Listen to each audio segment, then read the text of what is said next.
নমস্কার, আমি আমার মোটিভেশন লাইফ ভিডিও আপনাদের কাছে নিয়ে এসেছি।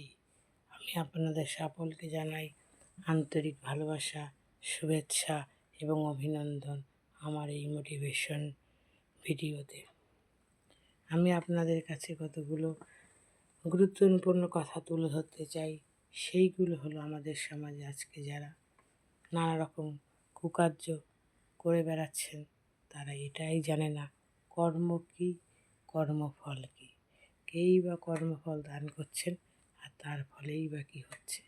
তারা যদি এই জিনিসগুলো সঠিকভাবে জানতো, তাহলে আমার মনে হয় তারা এই অকর্ম কুকর্ম করে বেড়াতো না। তাই এই অকর্ম কুকর্মর মূল কারণ যে তাদের জীবনে অশান্তি বা অভিশাপ হয়ে দাঁড়িয়েছে, সেক্ষেত্রে আমার মনে হয় তাদের কর্ম সম্বন্ধে, কর্মফল সম্বন্ধে যদি একটু মাত্র অভিজ্ঞতা থাকতো, তাহলে তারা এইসব কাজকর্ম করে বেড়াতো না। কর্ম হচ্ছে এমন একটা জিনিস যা মানুষকে এই সংসারে সুখী এবং দুঃখী করে তোলে।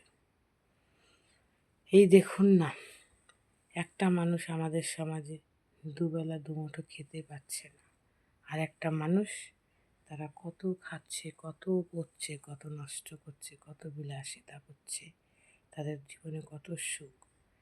তাই ঈশ্বর বলছেন, আজকে তোমরা দুঃখী আছো তোমাদের নিজেদের কর্মের দোষে, আর আজকে তোমরা সুখে আছো তোমাদের কর্মফলের জন্য।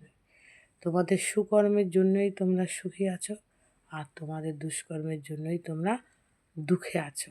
এতে আমার কোনো হাত নেই, আমার শুধু কর্মফলে হাত আছে। তুমি যা কর্ম করছো তার ফলটা দেওয়ার ক্ষেত্রে আমার হাত আছে, আর কর্মফলে আমার কোনো হাত নেই। আমি ঘুড়ির নাটাইয়ের মতো শুধু ছেড়ে দিয়েছি। যখন ঘুড়ির নাটায় আমি তোমাদের সময় মতো পেছিয়ে নিয়ে আসবো, তখন তোমাদের কর্মফল আমি তোমাদের হাতে ধরিয়ে দেবো। তাই এই ঈশ্বর বলছেন, এই অবুঝ মানব নিজেদের কর্ম কী, কর্মফল কী সেই সম্বন্ধে কিছু জানে না, আর না বুঝে শুধু আমায় দোষারোপ করে। আমার তো কর্মে কোনোই হাত নেই, আমার কর্মফলে হাত আছে, আর কর্মটা তো তুমি নিজেই করেছো। সেক্ষেত্রে তো আমার কোনোই হাত ছিল না।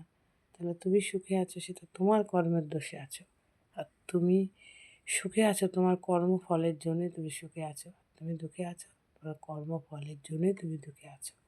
তাই তুমি কর্ম করার আগে তার কর্মফল সম্বন্ধে সচেতন হও, তারপরে কর্ম করো।